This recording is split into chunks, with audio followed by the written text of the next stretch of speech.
This is Studio 809.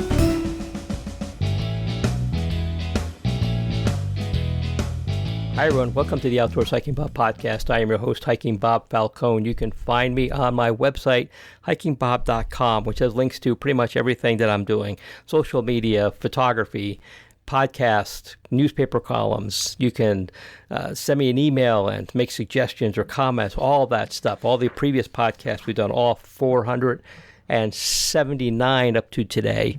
All the podcasts we've done here, all 10 years worth. We just celebrated 10 years worth of podcasting here at Hiking Bob. So all that stuff can be found at hikingbob.com. Today I've got a fun guest who I've known for a bunch of years, actually since this podcast before this podcast started. And we're going to talk about something interesting. It's about mindfulness while out hiking. And this is something that when it was suggested to me, I'm like, I'm not sure what mindfulness is, but I think I practice it while I'm out hiking. And I think most of you listening to this probably practice it while you're out hiking. But let's talk about that. My guest is Andrew Dwyer. And Andrew, you are a keynote speaker and a mindfulness, what's the word I want to use? Mindfulness facilitator, expert? Devotee. Yes. Awesome. Andrew, thank you for being on here. Man, thanks for having me, Bob, and happy 10th anniversary. You don't look a day over 8. Boy, some days I wish I was still only 8. Some days my wife will tell you that I'm probably still acting like an 8-year-old, but that's probably good. A topic for a different time. That's healthy. We probably talk about that later. No, but that's awesome that you've been doing your podcast for 10 years. I mean, that's because, let's face it, lots of people have podcasts, especially white guys. And for yours to last 10 years is a testament to you and your topics and your guests, except for today. Well, no. I think you're going to be one of the better guests we've ever had on here because it's a great topic. I really like that you sent me some stuff about what mindfulness is. And I'm going to hazard a guess. We'll get into what that's all about, but I'm going to hazard a guess that some of us do or practice mindfulness while we're out there without maybe even knowing we're doing it. Is that a fair assumption? I think so. Well, yeah, absolutely. And, mindfulness is so many things. It's such an incredibly broad topic, which is a good thing. It's a great thing because we can all practice sort of our own version. For me, it's just about being more aware. And so you hear about be present, be intentional, be mindful. To me, those all mean the same thing, maybe similar things, so that when I'm hiking, hiking's fabulous. And I don't want to miss any of the fabulousness. I want to be aware and mindful and present to really sort of be grateful and aware that, wow, I'm in the middle of a hike and this is awesome and I'm doing this for a purpose. And I want to maximize that purpose. And I think some people might hear that and be like, dude, just relax a little bit, enjoy the hike. I think mindfulness, when exercised properly, certainly doesn't add to your stress. It relinquishes your stress because you become more aware. You become more aware of the good and you become more aware of the bad, the stress, so that you can relinquish it. But it's so awesome to go on a hike. Make sure you don't sell that hike short. Let's enjoy every bit of it. So give us an idea, I guess, on, you've kind of already talked about it, but on how do we practice mindfulness? How are we mindful? I like to think that for me, mindfulness while I'm on a hike is, maybe obeying following the leave no trace principles. Is that mindfulness? Is that what you're getting at? Is just doing what you're supposed to do on a hike, or is it something a little more, I don't know, metaphysical? Maybe I'm not even sure I'm using the right terminology here, but I think you see where I'm getting at. Yeah, you're hitting on all of it. I think it helps when to think about mindfulness to think about the opposite, doing things mindlessly, right? And again, sometimes we have to unplug, but we don't need to unplug mindlessly, right? We should ideally be aware of what we're thinking about. That's not about forcing your thoughts or, no, on this hike, I said I was going to think about my lawn and how I'm going to fix my lawn. Okay, well, go ahead and think about that. But then if you start thinking, man, my neighbor's lawn is pretty great too, and then you start thinking about the favorite neighbors you've had in your life, and then you start thinking about that house you lived in 20 years ago. Dude, that's not mindless. That's mindful. And so it's just about being aware. And I think, I hike, but I also walk. We can talk about the distinction between hiking and walking. I also bike a lot. And especially when I'm on my bike, you have to be mindful because you could die if you're not paying attention. I road bike. Let's not do that. Right. And so if you're just mindless, you could die. You could be in an accident. And so you have to be mindful and aware of your surroundings. But I'm also mindful of my biking and how, God, this is just so great. I love this. Let's be aware that it's great. I think it's similar, again, when they talk about being present. Certainly parents love to talk about how, the kids, they grow up so fast. And my daughter and I think younger generation love to talk about this phrase from The Office, from Andy Bernard, where it's something like, I wish in the good old days you knew you were in the good old days. I'm not quoting that verbatim, and that's again a function of mindfulness. Like, wow, when I was at my kid's 10th birthday, I wish I just would have enjoyed that more. Okay, well, how do you do that? Just be aware, be present, say, wow, this birthday party is great. Getting this birthday party together sucked. And it was a lot of work. But now look how much fun he's having, and this is awesome. And so that, to me, that's what being mindful is. And so on a hike, I mean, it's a whole nother subset, whether you have headphones in, whether you listen to music or podcasts or something. That's a fabulous debate. But if you need to unwind, and I think that's sort of what our days do to us, that they stress us out and we get all this stuff forced upon us that probably isn't that important, but is stressing us out. So you go on a hike, you go on a walk, it just cleanses your brain, and it settles you, it calms you, it centers you, and allows you to think about the stuff that you probably want to be thinking about, as opposed to obsessing over the stuff you shouldn't be thinking about. So Bob, when you say you think about the have no trace principles, what does that mean? Like, what does that look like? Well, it means, leave no trace. It means, hiking on durable surfaces and make sure you're not damaging the environment. It means, picking up your trash or not leaving your trash behind. It means respecting nature. It means respecting other hikers. We'll talk about headphones and whether you should wear them or not, but it also means not having a speaker on. To me, it means not having your podcast or your music blaring on a speaker that everybody around you has to listen to. It's great that you're listening to something, but I think being mindful means that you're not making everybody else listen to what you're listening to.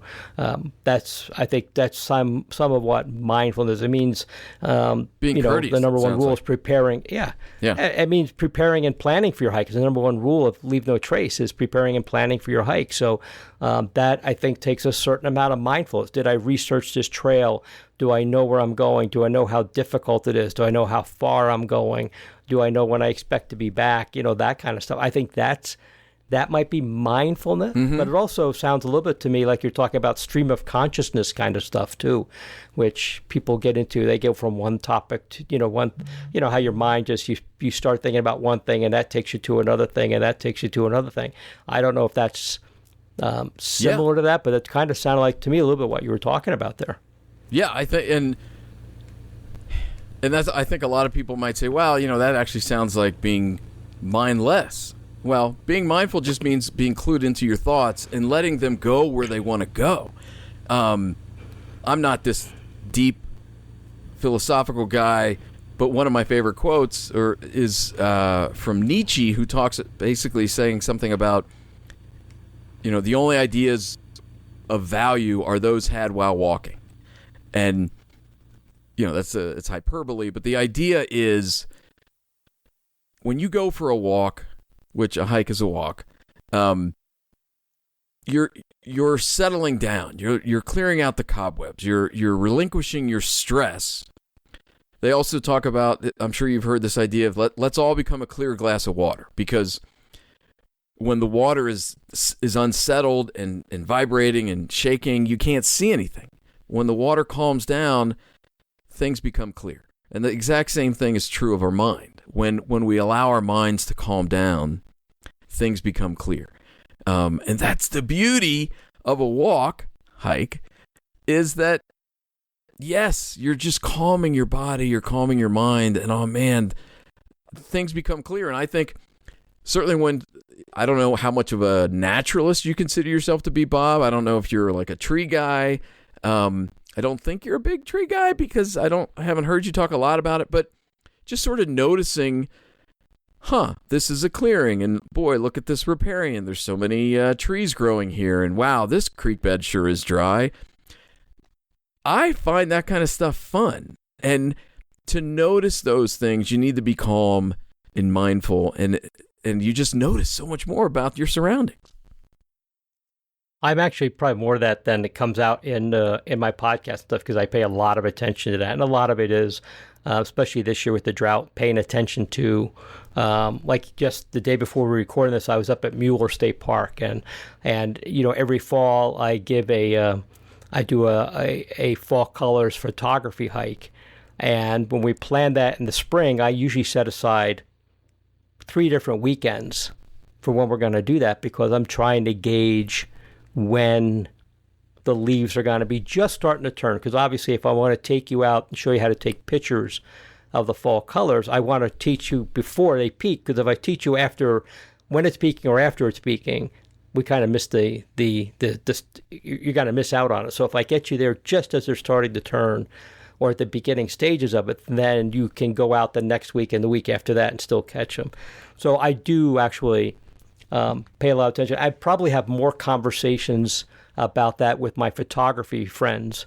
We talk a lot about what wildflowers are blooming, where are we seeing them, how's it look compared to last year or the year before that, how do we think next year is going to look. We're already talking about that, depending on what the winter's like. So yeah, I do a lot of that stuff, but it probably doesn't come out much in the podcast. So I probably don't talk about it here. But Bob, photography, I do get clued in. I'm sorry, photography is mindfulness, because you're thinking about, what do I want to capture? Not just, this scene I want to capture. You have to be mindful and calm and aware to even notice that. And then you're like, okay, this is the scene. How do I want to frame it? That's all mindfulness. It's it's fabulous. In photography, we call that shooting with intention. Yes, is the phrase we use there, is to just not point the camera and be mindless about what you're pointing the camera at. One of the things I teach is pay attention to what's your background look like, and what's your foreground look like, and what are the distractions like, and how do you reframe the picture, and should you take 3 steps closer to get a better picture, or 2 steps to the right to eliminate that dead tree that's in the picture that's going to draw your eye away from what you really want to draw from. So I guess that's shooting with intention. I guess you can call that being mindful of what's going on out there and what you see around you.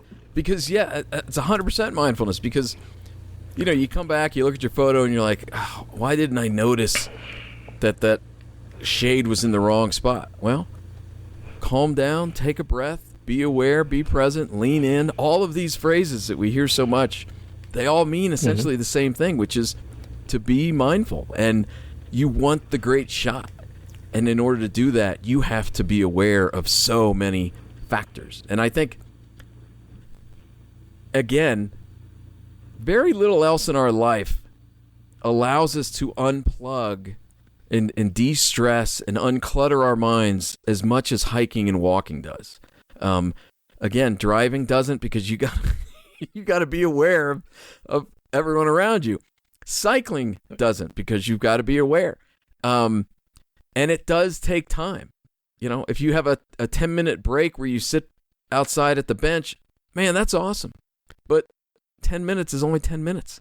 The hike really gives you the runway to truly unwind, plug into your thoughts, and really capture some awareness. And I think that I'm a big believer in the Stoics too. Stoicism is all about mindfulness, and man, that's when you're stressed, when you're angry, when you've had a fight, when the kids are bothering you, when your spouse is bothering, when you can't handle work, go on a walk. And man, it's just a pressure relief valve. It is like magic how well it works.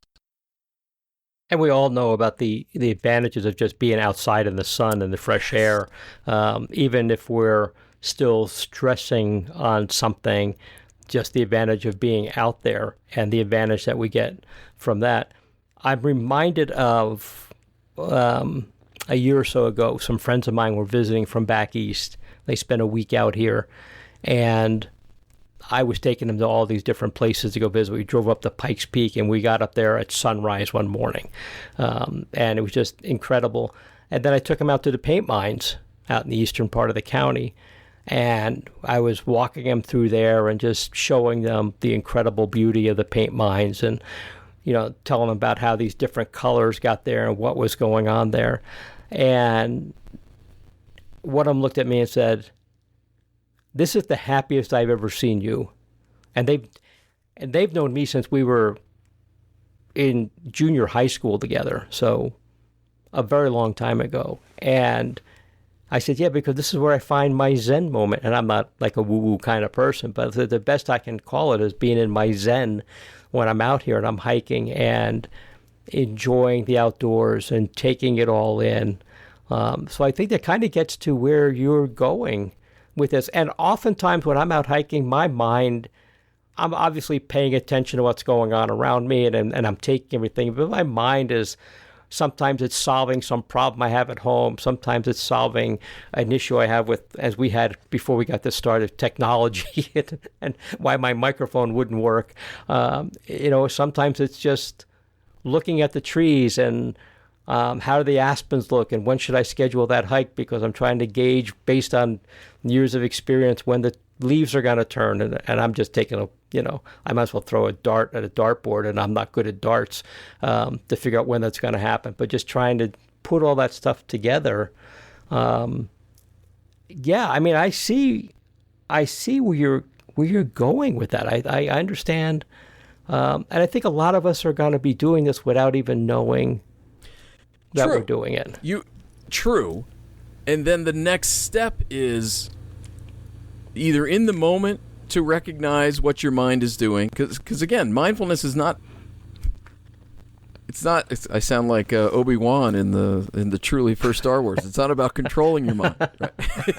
It's not about controlling your mind. It's simply being aware of what you're thinking about, and that awareness will guide it. And Stephen Covey in the 7 Habits of Highly Effective People, he draws this incredibly important distinction between the urgent versus the important. And, when we're at work and we're opening emails, the urgent is constantly being shoved at us. And that's, are you running your day or is the day running you? The whole point of that sentiment is, are you choosing how to spend your time? And if you are, then you're focused on the important things. When the day runs you, the day is forcing the urgent stuff upon you, preventing you from getting to the important. And all you're doing is the seemingly urgent, even though it's probably not that urgent. And so when you go on a hike or when you're thoughtful, yes, you're letting your mind go where it wants. It might initially start on how much you hate your coworker, but you're going to get past that, which is why you need time in the saddle on the hike to get to the more important stuff. And so another form, you talk about showing your friends paint mines, which is amazing.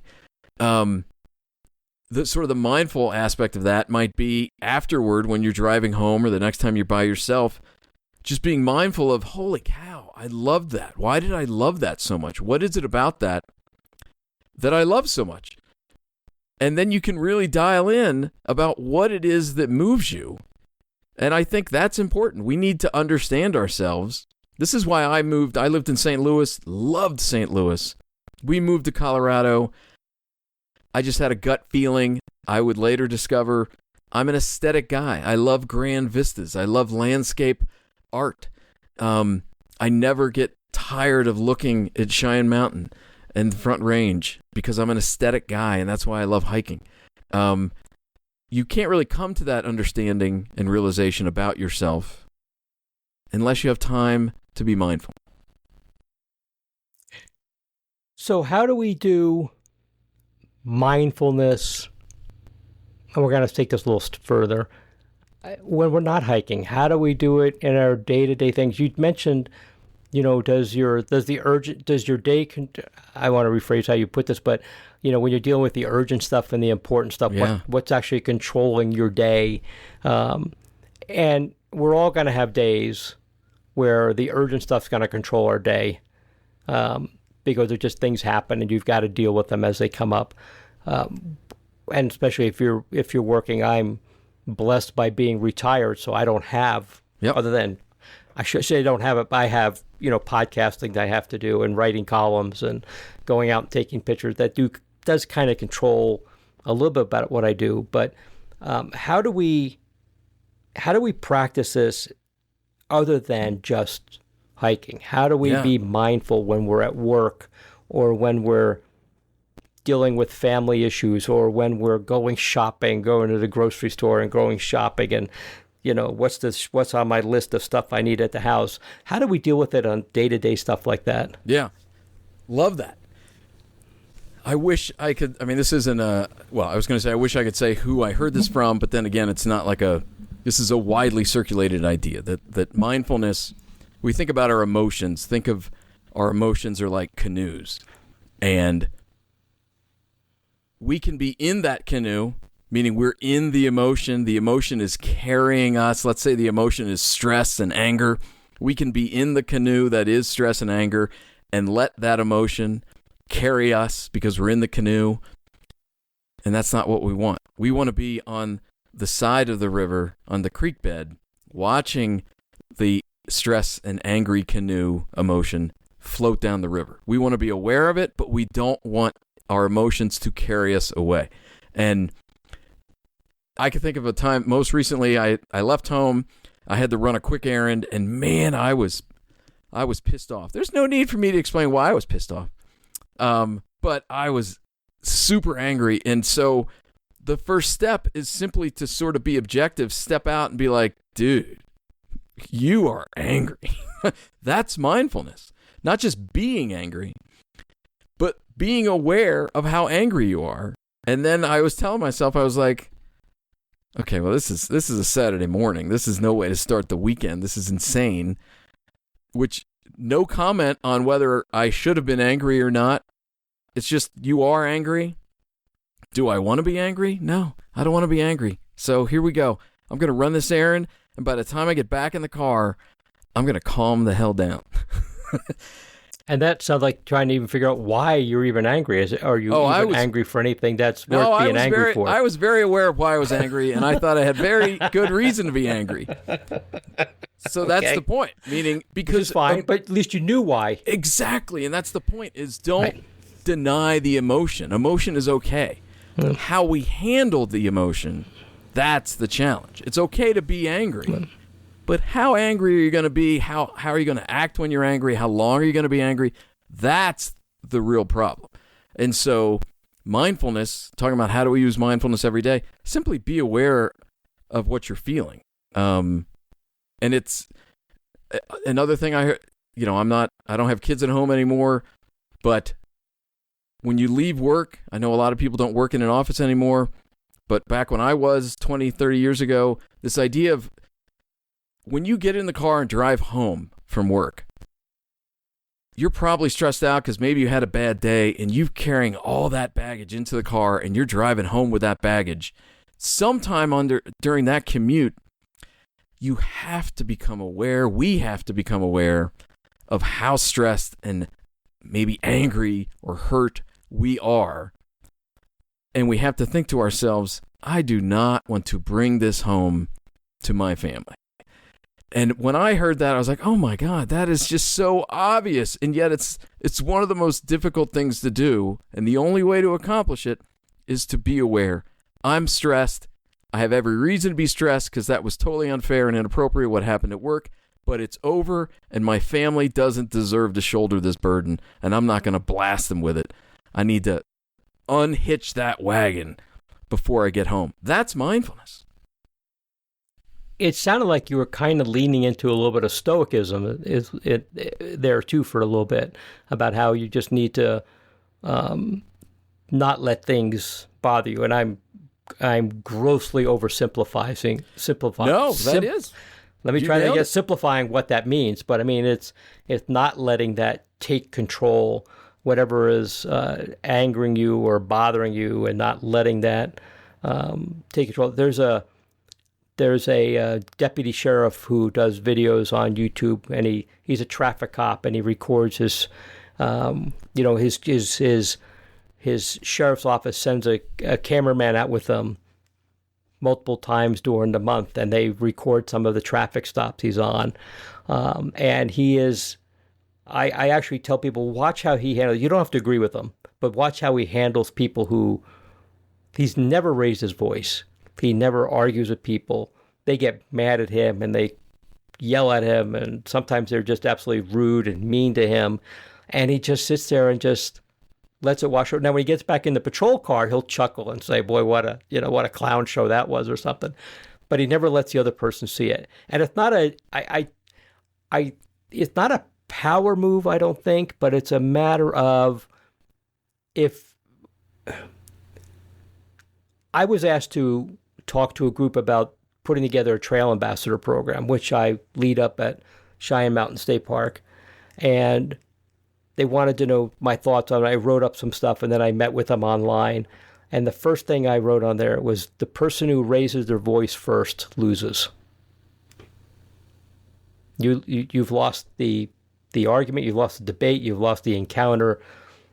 So mindfulness to me kind of seems like a step toward being stoic, Am I right on that, or am I conflating two different things together here? You're 100% right, and you didn't oversimplify it when you said, well, now I forget exactly what you said, but the stoicism is about kind of let it flow over you, exactly, just not let it bother you. And it's one of these perfect examples of the phrase, which, I was an English major. I love vocabulary. I love words.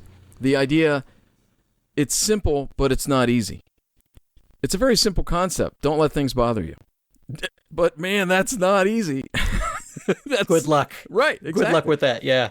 And right. So, yeah, don't let things bother you. And that's going to be foisted upon us, that challenge, 20, 30 times a day. Okay, we might succeed 4. And we say, great, way to go. I succeeded 4 times. Tomorrow it's going to be 5. And it's just a constant struggle. And so, yes, so we're talking about raising your voice. Once you raise your voice, you've lost it. You've lost control. You're letting the emotion carry you away. And I think we also know that most people will match the energy. So if you get angry and aggressive, whoever you're arguing is now going to get angry and aggressive. And now there's no reasonable discussion. And this is a disaster, and it could actually end quite badly. And so you're 100% right. The person who stays calm typically wins an argument. Now, this isn't debate class. We're not trying to, quote, win. But what we're trying to do is stay calm, convince the person, or at least make sure the person understands the point we're making.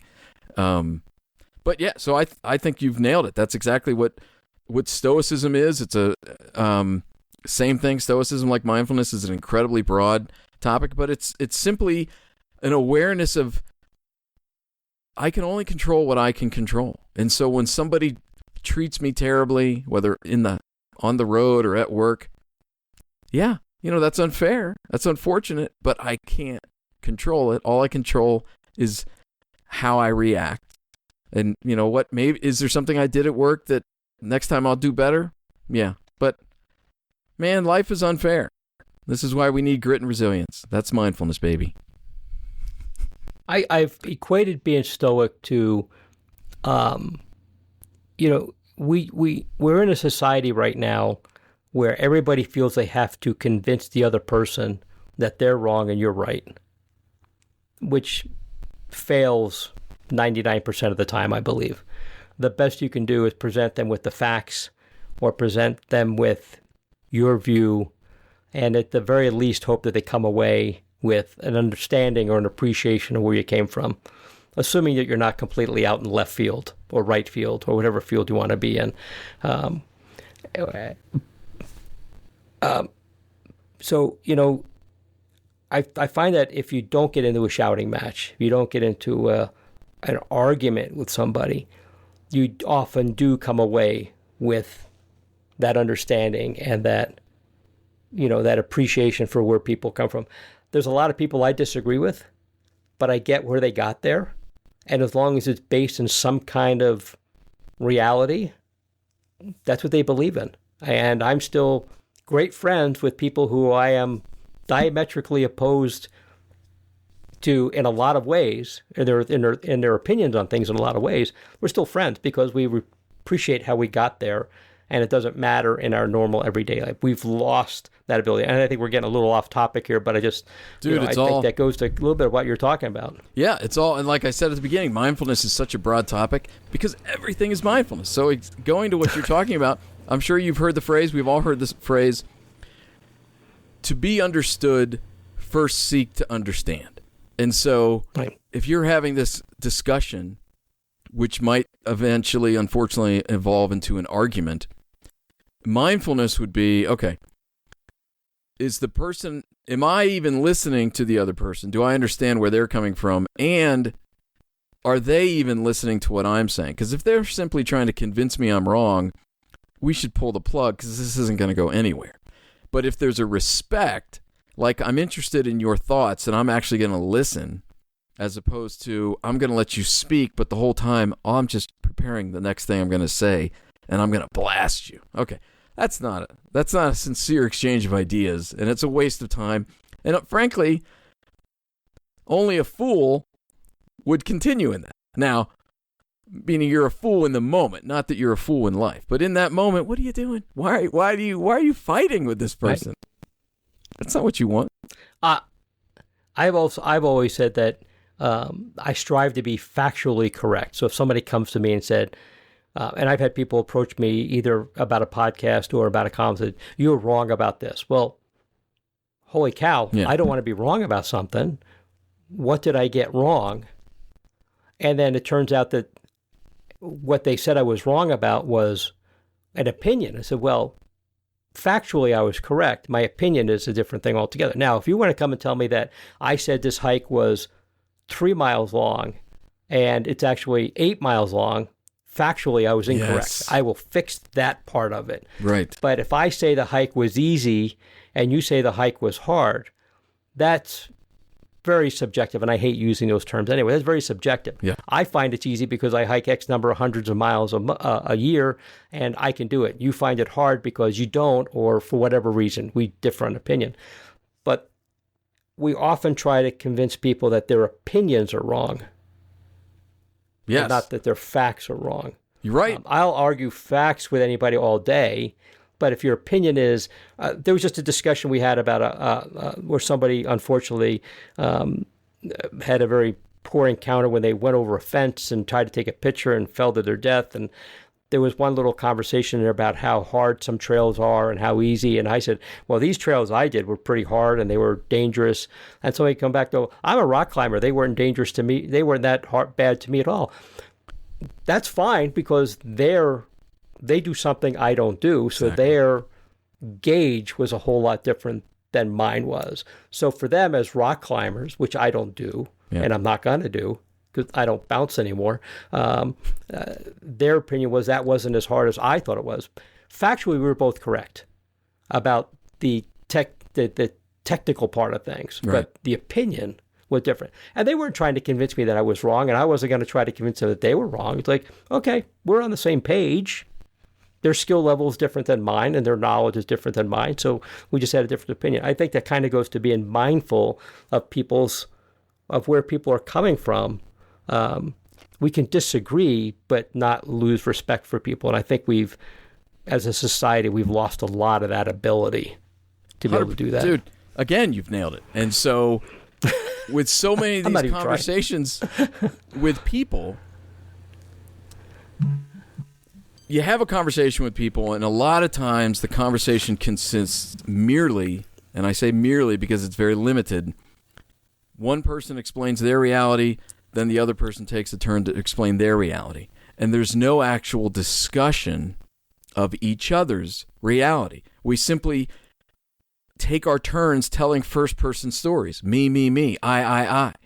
Instead of hearing what the other person is saying and then extrapolating something from that to learn more about that person. So let's say you're going on a hike. Bob, you're like, Andrew, let's go on this hike. I think it's amazing. It's one of my favorite hikes. Whatever. We go on a hike, and it's like a rim trail where there's always gorgeous views, but it's a bit of a climb, but amazing views and blah blah blah, and you love it. And you're like, Andrew, what do you think? And I'm like, I don't know. I don't really like this. It's not about, well, how can you not like it? Well, exactly. Let me tell you. Because I'm not a view guy. I actually prefer to be on the forest floor, and I love to be surrounded and enveloped by trees, and here's why I like that. And so it's not me passing judgment on you. I am passing judgment on the hike, but it's not like this is a bad hike. It's like, what I like most is being in the forest, as opposed, and now I've learned that what you like most is having grand views and a sense of place. And look, you can see the entire valley, and wow, that's really interesting. And I never realized that for whatever reason I don't notice that. Because now I'm being mindful and I'm learning something about myself that, wow, I really like to be in among the trees and being up and looking down on the valley. That doesn't really appeal to me. Okay, this isn't just me and you debating about what we like. It's about learning from each other and ourselves. And then the same goes true when you have a conversation with people. There's just not a lot of people, unfortunately, who take the time to really listen and understand the other person, and I think that's a lack of mindfulness. So if I could say one more thing, if we're going on a hike, sure, or if I'm going on a solo hike and I've had a horrible day and something horrible just happened at work, and I start my hike and I'm thinking about that and I'm really deconstructing it, that's not good or bad. It's perfectly understandable. Like this was I don't want to overuse the word trauma, but this was a negative thing in your day and you want to understand it. And so you start dissecting it, but in a healthy way. You calm down. You're not focused on the emotion so much, and you're just thinking about what happened. And okay, and then hopefully you get to the point where you're like, okay, well, that guy definitely shouldn't have spoken to me like that. That was disrespectful, and that's not healthy. But I think his point was he was surprised that I didn't do X. And actually, when I think about it, he's kind of right. I should have sent him an email to give him a heads up and blah, blah, blah. So he's not a total jackass, though he is pretty gruff about how he speaks, and he shouldn't do that. But that's what a mindful person, they dissect it. They can separate okay, well, he had a good point here, but he can't communicate like that. And I'm not a victim, but actually I probably could have done something differently. That's what mindfulness is. And if you've got a 40-minute hike, you can get there. And then by the end of the 40-minute hike, you fix that, and you're like, woo, I'm ready for a new day. Mindfulness. Nice.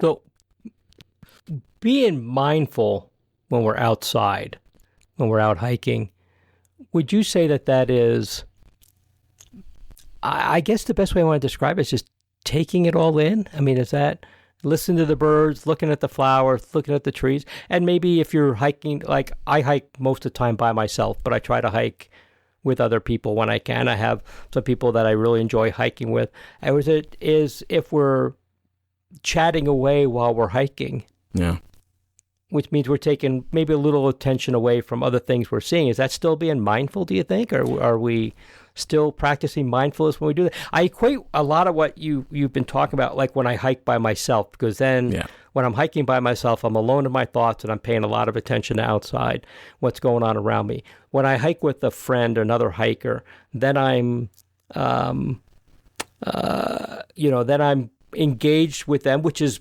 great, and it's always good to be engaged, in conversation, good conversation with another person. Am I still being mindful if I'm doing something like that? Interesting.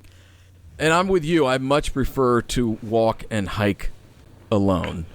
If I'm going to hang out with somebody, man, let's go get a drink, because it's just easier when you're hiking with somebody. There's so much single track. There's not a ton of trails where you can always stand shoulder to shoulder. And so Again, I'm not saying it's bad. It's just I don't think it's, for me, a best practice. I don't want to chat with somebody. We're constantly being interrupted, basically, if we're hiking or biking together. I'd rather go to the bar, sit across from this person, and chat them up. To me, that's more fun. And I love hiking and walking alone. So, but I guess mindfulness would be, boy, that hike wasn't as much fun as when we went to Ivy Wild at Bristol Brewery and had a beer. Mindfulness is sort of leaning into that. Why? Why was Bristol having a beer with this guy? Why was that more fun than going on a hike?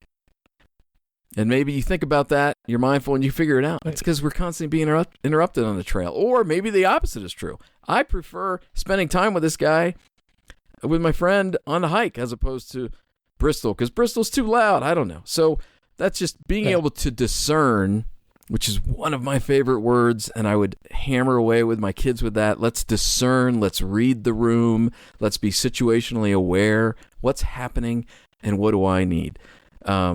Yeah, I think that's what, and I actually I shouldn't admit this on this podcast, Bob, but I hike a lot less now. I do more walking than hiking, because I think I love walking around neighborhoods, because I love architecture and landscape design and there's so many things to notice, and I really enjoy that. I mean, I still hike, but I just love taking notice of everything around and the names of streets and just all of it. So, to each their own. We'll talk here in a second about the difference between walking and hiking, because I think that's a conversation I've had on this podcast before with my co-host, with Kevin. But, it's not so much that I prefer to hike by myself, but circumstances have me hiking by myself. Oh, yeah. I have tremendous flexibility in schedule. I'm not working, so typically my day is, what do I have to do today, and when can I go out for a hike today? If I can't do it today, I'm definitely going for a hike tomorrow. I went for one yesterday. I'm going to try to get one in today, but I also have a dog that desperately needs a bath and some other stuff to do. So maybe today I won't get one in, but I'll do one tomorrow. But I also have people who I hike with regularly, who I greatly enjoy their company. So when I'm hiking with them, it makes for a better hike, I think. And since we're both kind of whoever it is I'm going out with, both of us are on the same page. Yeah. I think we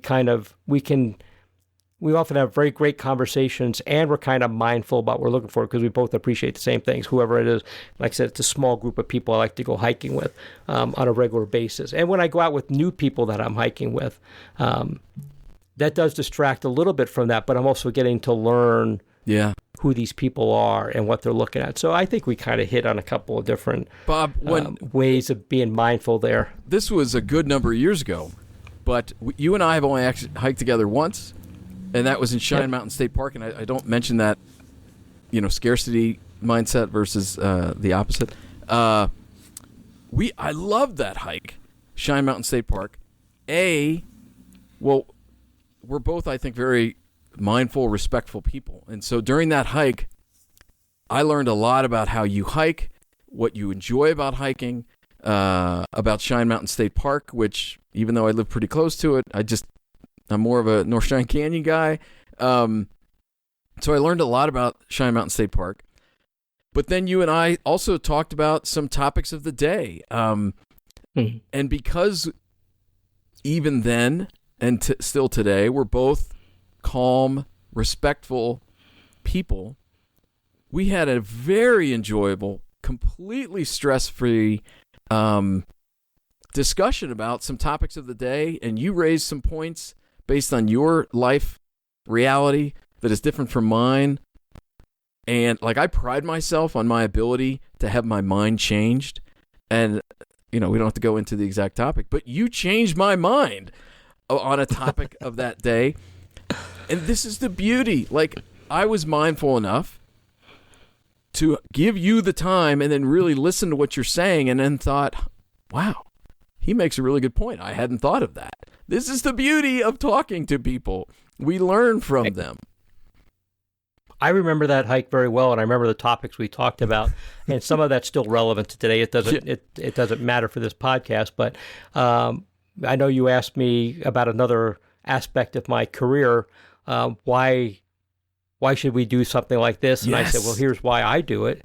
And all of a sudden, it's like I could see the light went off. I wasn't sure I was convincing you that I was the right way to go on this, but I knew that you understood exactly what I was coming from. Exactly. And my perspective was, one, because you didn't work in the same field I did, you didn't understand why that was. You were learning something about Right. why in that career why I did things, and those I'm like, okay, I see where that comes. And I came away from that going, I don't know whether I convinced you of anything different, but I knew that you appreciate at least why we came to that point there. Exactly. And it's not about being right or wrong. It's like there's so much knowledge and experience out there outside of my own, which again, going back to, if the conversation merely consists of each person taking turns telling personal stories and we never learn from each other, that's a pretty kind of superficial conversation. So yes, I learned a lot about your personal experience, which was fascinating to me. And yes, it enlightened me and it broadened my horizons. Great. Let's talk about two things on here that we still talked about. Two things. We have a little topic list here, and I like to tell people when I do podcasts, and for the listener out there, I do not send my guest a list of questions. I don't want this to sound like an interrogation. Yeah. I don't want it to sound like it. And I from my previous career, was too good at interrogating. I don't want to sound like that. But one of the things we talked about was headphones. Yeah. Yes or no? And I will tell you that when I'm hiking by myself, I don't wear headphones. I don't wear like with the ones I'm wearing right now, over-the-ear headphones. I don't like those. They detract your sensory experience from the outdoor. I don't hear the birds. I don't hear the other hikers. I don't hear the cyclist. I don't hear maybe the bear huffing at me from near the trail because I'm a little too close to something. But I do wear bone conducting headphones that rest in front of my ears and leave my ears open so I can still hear what's going on. But I can also hear the podcast. I'm listening to podcasts of some type.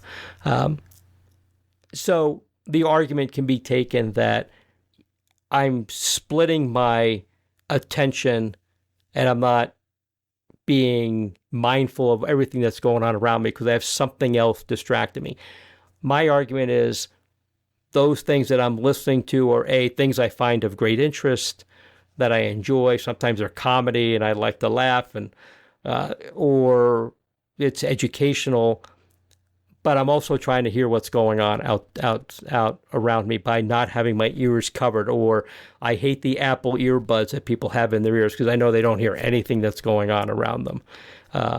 And I'm not saying you shouldn't listen to something. What's your thoughts on that? Am I doing it the right way? Should people listen to something else, or should they just be out there and listening just to nature? I find it, I don't have time to listen to podcasts unless I'm out hiking, because that's my time to do it. I'm not doing anything else. What are your thoughts on that?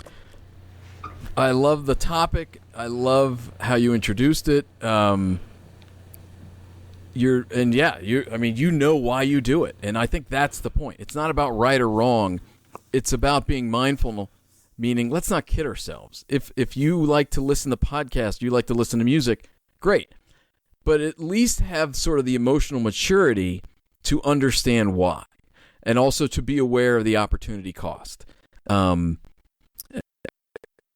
Meaning, yes, if you never have time to listen to podcasts and this is what you want to do, great. That's how you choose to use your time. But, and there's science to prove this, even if you're listening to music, not a podcast, because obviously listening to a podcast requires a fair amount of attention, and you can't be having a simultaneous inner monologue while listening to a podcast. The brain just doesn't work like that. Or you can, and you'll do both quite poorly.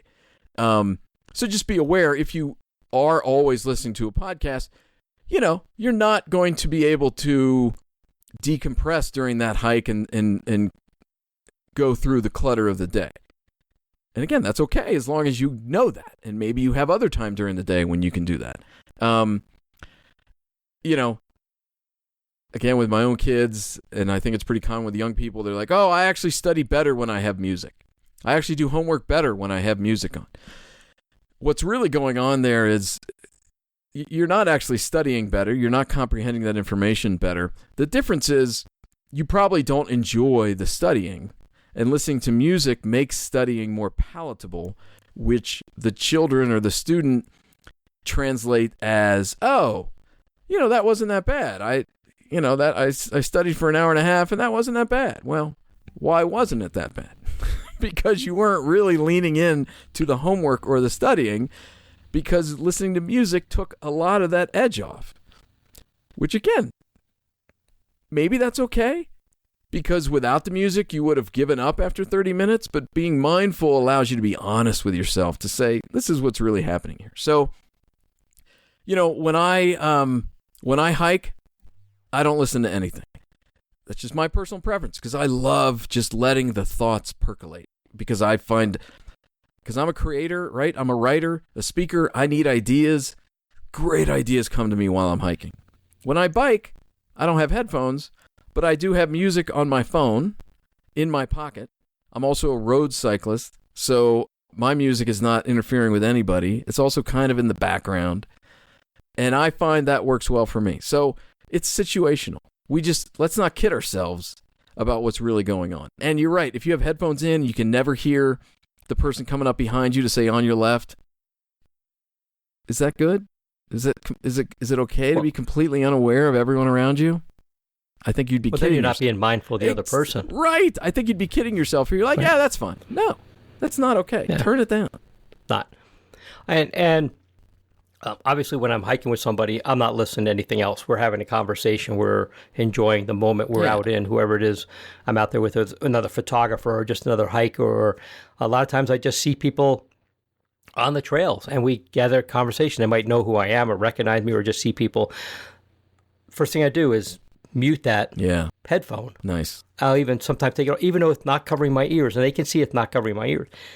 But I want to give them they know that I'm paying attention to them. Yep. And that goes also to the myth, I think it's been widely debunked, of people being able to multitask. Yes, exactly. There really is no such thing as multitasking. You're just in rapid sequence, dividing your attention to one thing or another, but you're not actually doing two things at once. Exactly. You're distracting yourself from one thing to do the task that's immediately there. You may be doing it very rapidly, but there's no multitasking out there. I think we've all found out that that's really not a thing. Exactly. The brain really isn't capable of doing it. Some people are better at. I think I'm pretty good at quote unquote multitasking, but I also recognize that when I'm doing that, something's getting pushed away and something else is getting pushed away, and I'm paying attention to this, and now this is going to get pushed away, so I can pay attention to that last thing I pushed away, and just, there really is no such thing as multitasking. I think people who are a whole lot smarter than me, who I rely on for a lot of this stuff, have figured out that that's not really the case. And I think the great way to think you'll see me out there with something. The great way to think about that is, we're limited to 100% capacity. So if we're doing two things, don't kid yourself into thinking you can do both at 100%, right? Because you've maxed out at 100. So you might be doing one at 60 and one at 40, one at 70 and one at 30. And so when we're mindful and we acknowledge that, and then we think about, which one am I doing at 70 and which am I doing at 30, and is that okay? Maybe the answer is yes, and maybe the answer is no. Right. Great. Let's talk about the difference between hiking and walking. This is a great topic. I hike. My goal every year is hike about 800 miles a year. Nice. And I define a hike by I drive to a trailhead. I put on my pack. I'll leash up my dog, who may or may not be with me, and we're going to go on a trail. That's a hike. Yeah. Now, when I was just back east, I didn't bring my backpack with me because it was going to be an extra thing, stuff in my luggage, and it was already heavy enough. But I still drove to a trailhead. I had my GPS. I had a bottle of water, had a map in my pocket. I was still hiking. I also, on days I don't hike, or even on days I do, I walk my dog around the neighborhood. And sometimes we'll drive down the Monument Valley Park and I'll walk along the Greenway. It's kind of a trail, very urban. It's still a trail. I don't consider that a hike because I think some of it depends on what my purpose is or how far back. That's just my definition. And right now I'm listening to probably 1,000 people out there listening to me going, I got it completely wrong and I'm an idiot. That's not what a hike is. Or maybe a lot of them are saying I'm right. I don't know. It doesn't matter to me. That's my definition. And I don't want to sound wrong. I don't care what their definition is because that doesn't make theirs right or mine right. It just is. What's your difference between a hike and a walk? I think if I'm on pavement on a sidewalk in my neighborhood, that's not a hike. That's a walk. But I could be wrong. Yeah, I agree. And I think the most important thing you said there was, I don't care. Meaning, you can define a hike any way you want, and you definitely shouldn't give a rip what somebody else thinks. If you're like, hey, I hiked 800 miles, and like, well, no, it's actually 680 because I saw this, that. Who cares what they think about what you did? Similarly, we shouldn't be casting judgment on what somebody else considers a hike, and that's exactly what you said. You don't do that. And so, yes, we should all define it however we want. In my mind, yes, a hike is based on setting. I or you might define it on, well, it depends what we're wearing, because, I think you and I are on the same page where we believe in hiking boots and we don't hike in tennis shoes. Who even calls them tennis shoes anymore, Bob? Just old people like us. So just us old people, yeah. Exactly. So you can define a hike any way you want. I believe a hike it's based on setting, so that if you're out in an undeveloped area, that's a hike. If you're in a developed area, it's probably a walk. And like I said, I do a lot less hiking now, and I do a lot more walking, and that sort of confused me for a while, and I was like, what? Do I not like hiking anymore? And no, it wasn't because I dislike hiking. It's simply because I developed more joy from walking, and I wasn't going to allow myself to get caught up in being uptight, like, oh, I don't hike anymore, but instead, who cares? Do whatever you want and do it for the right reasons. The day before we were recording this, I was out hiking one of our nice, big, beautiful state parks here, and I was 3+ miles into the hike and got hammered with a hailstorm. That I thought I would. Now, me being who I am, I had rain gear, I had a cover for my backpack. Was I a little miserable? Yeah, sometimes those little pea-sized hailstones hurt when they hit you. Yeah. And so, the story here is that I was able to route my return to take the paved park road back to the trailhead I started at. Now, does that disqualify that as a hike? No, I was out there. I made the smart, what I think was a smart decision. Like, I'm not going back on that trail because I can either go from here to there, it's a mile on the road, or I can follow the trail back on muddy conditions with probably it rained a lot. I think we got several inches of rain in a short period of time. It was coming down. Or should I risk myself going up and down steep trails in mud where I could slip and fall or get caught in a flash flood? There were flash flood warnings. My phone was going off constantly. That would have been the purer hike, but also would have been the more uncomfortable and maybe borderline dangerous. Or should I just take the road back? I took the road back. I'm not a good person to be around when I'm miserable because I'm soaking wet, even with good rain gear. My legs were still wet, and my shorts were wet, and my boots were getting wet, and that was still a hike. I don't care if the last half a mile of it was on a paved road. I still did the rest of it was on trail, so it was still a hike. Man, I think that was just gated by circumstances. Bob, that is an exquisite example of one that story tells me and probably tells everybody how serious, intentional you are, mindful about your hiking, and it sort of bubbles up like, well, the second third of this, I was actually on a sidewalk, and, that's okay. Bob, you're really leaning in, and most people probably wouldn't even have that thought. And the fact that you do is adorable, but not in a bad way. But if you then got back, and I don't know if you track your hikes in a notebook or on Strava or whatever, if you added an asterisk and said final, 2 miles on, okay, then somebody might be able to make the claim that, Bob, it sounds like you're being controlled by some of your environment and maybe you need to relax a little bit. I think that might be far be it from us to judge you, but that could be a fair comment. Bob, you might want to relax a little, but it sounds like you handled it perfectly. You were aware of the anomaly, but the anomaly didn't stress you out. That's awesome.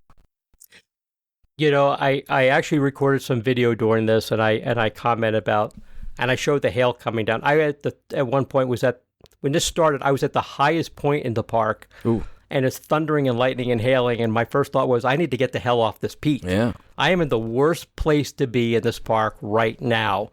The second worst place is deep in the valley where all this water is going. So I made the educated decision, I like to think educated decision, that I'm going to minimize my risk. And my whole career was risk management. Yep. In some portion, everything I did was how do I manage the risk. Sometimes there was great risk, sometimes there wasn't.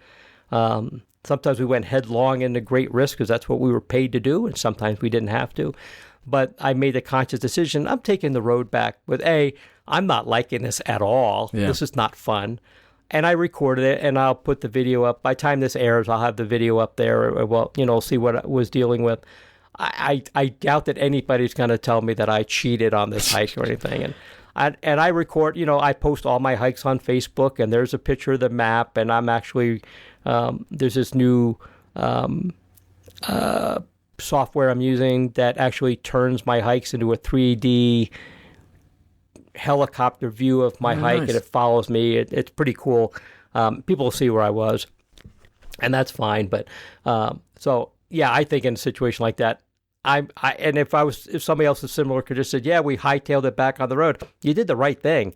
You still had a hike. Yeah. And out of the 4.88 miles of that, 3.88 of it was on trail. I think you're okay. And if you have a follower who challenges you on that, man, that's a follower you don't need. And by the way, I thought you were going to say the hail came down and then the hike turned into a run. And I can't count it as a hike because I was running back. And by the way, you talk about risk management, man.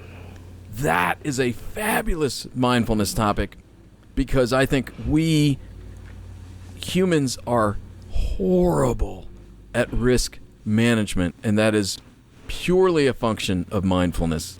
Obviously a topic for another day and probably another podcast. But risk management is a fabulous mindful topic. Even just risk analysis. Yes, which exactly. I think is what the and like I said, this is a good topic for another time. But I think I want to make this right. The inability or the lack of knowing how to analyze risk is what gets a lot of hikers and cyclists and outdoors people in trouble if they're not analyzing the risk well. Some of that comes with experience. You can't teach it. You just kind of figure it out on the way. And as a firefighter, we had a rule that if we drove up to an abandoned building that we were fairly confident there was no lives to be saved and the building was burning from one end to the other, we were not going to risk a whole lot of life safety to put that out. That was going to be, we were going to surround it with a bunch of trucks and pour water on it until the fire went out and the water poured back out. Right. But on the other hand, if we go to a house at 2 o'clock in the morning and we're pretty sure people are sleeping in there, we're going to risk our lives to a great degree to go save some lives. And that was the number one thing in risk analysis and risk management for what we did. We're not going to risk much for nothing, but we're going to risk everything for everything. And that just, was how we looked at it. And risk analysis requires a lot of mindfulness because are we seeing this clearly, or is this just your pride talking? Is this right. Do you want to be a hero? Is that wise? Come on now, let's make good decisions. Let's not turn a bad situation worse by acting foolishly. And that certainly, as we age, when it comes to injuries, should I keep going on this hike even though I'm feeling it in my big toe, or should I cut it Should I cut my losses and head back? That takes a lot of mindfulness and not stupid pride. And there we are. We've come full circle on talking about mindfulness and hiking and a lot of things I preach about on here, which is, analyzing your risk and being prepared. Andrew, this has been a great conversation. I'm glad that you reached out and said we should talk about this. I think we've had a great time. I hope the listeners got some really great stuff out of this. I think this has really been a lot of fun. Tell people how they can find you and maybe have you as a speaker or learn more from you and about you. Where can they find you? I appreciate that, Bob. And yes, I can't believe it's been an hour. It's gone by so fast. Yep. It's a blast. I love what you do.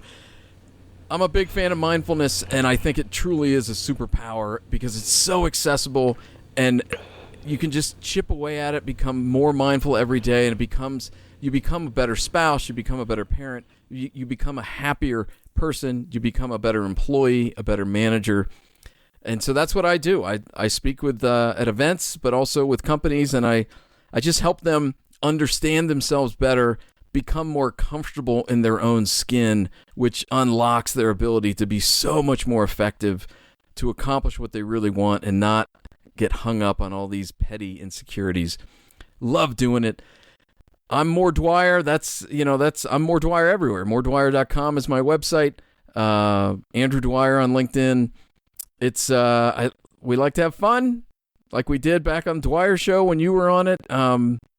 I just help people become more comfortable, man. That's what I love doing. We'll put links in the show notes for the podcast so everybody can look you up and hopefully learn more from you. I think this has been a great conversation. And you and I have always had great conversations. I knew this was going to be a great conversation. I think we had a great time here. Yes, indeed. Thank you so much for being on here and for reaching out. We need to sit down and maybe plan our next one, maybe a couple months down the road and have another conversation. Let's do it. Talk a little about some other stuff.